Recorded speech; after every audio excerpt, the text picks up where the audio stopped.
আজ নিয়ে এসেছি ঘরোয়া স্টাইলে এক মজাদার রেসিপি বিফ কুরমা।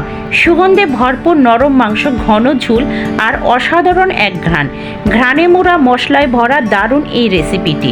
গরুর মাংসকে একটু স্পেশাল করে খেতে চাইলে আমাদের চিন্তা আসে বিফ কুরমা। হ্যালো ভিউয়ার্স, আসসালামু আলাইকুম। চলে যাচ্ছি রান্নার মূল রেসিপিতে। এখানে আমি 2 কেজি গরুর মাংস নিয়েছি। এখন হাঁড়িতে সরিষার তেল দিচ্ছি। তেলটা গরম হওয়া পর্যন্ত অপেক্ষা করব। এখন এখানে দিয়েছি কিছু তেজপাতা, দারচিনি, এলাচ আর কয়েকটি লবঙ্গ। এখন একে একে সব মশলা দিয়ে দিচ্ছি 1 কাপ পরিমাণ পেঁয়াজ কুচি। পেঁয়াজটা একটু নেড়ে দিচ্ছি। এখন দিব 3 টেবিল চামচ আদা রসুনের পেস্ট, 1 কাপ পেঁয়াজ বাটা, টক দই হাফ কাপ, 2 টেবিল চামচ কাঁচামরিচ বাটা। এবার ঘরোয়া কিছু মশলা গুঁড়া করে দিব। আমি এখানে নিয়েছি কিছু লং, শাহি জিরা, জয়ফল, জয়ত্রী, ছোটো এলাচ, দারচিনি, বড় এলাচ, পোস্তদানা, তেজপাতা আর একটি স্টার মশলা। এই মশলাগুলোকে এখন একসাথে ব্লেন্ডারে গুঁড়া করে নিব। সেই গুঁড়া করা মশলাটা দিয়ে দিব 2 টেবিল চামচ। আমি এখানে আমার সব ঘরোয়া মশলা দিয়েই রান্না করব। এবার আমি এখানে কিছু বাদাম নিয়েছি, কাঠবাদাম, কাজু বাদাম আর চীনা বাদাম একসাথে শিলপাটায় বেটে নিয়েছি।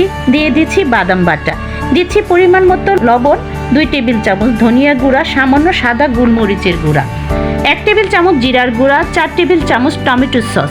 ভালো মতো মশলা কষিয়ে নিচ্ছি। মশলা কষানো ডান। এবার ধুয়ে রাখা মাংসটাকে দিয়ে ভালো মতো নেড়ে দিব এবং ঢেকে দিব।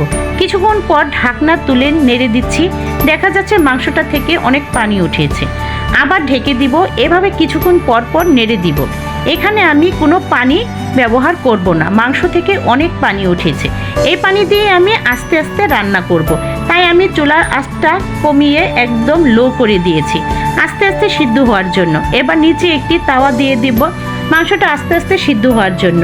মাংসটা প্রায় হওয়ার পথে। এবার 8-10টি কাঁচামরিচ, কয়েকটি কিশমিশ, আলু বোখরা আর পেঁয়াজ বেরেস্তা আর 1 টেবিল চামচ ঘি দিচ্ছি।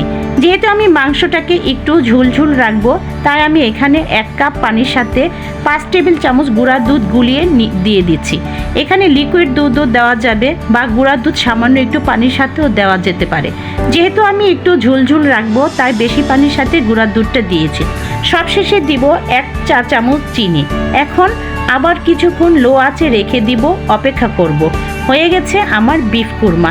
এবার গরম গরম পরিবেশন করা যাবে পরোটা, নান রুটি, পোলাও বা সাদা ভাত। যেটার সাথে খাও না কেন, স্বাদে মন ভরে যাবে ইনশাল্লাহ। তো এই ছিল আমার আজকের আয়োজন। আবার আসবো ভিন্ন কিছু নিয়ে।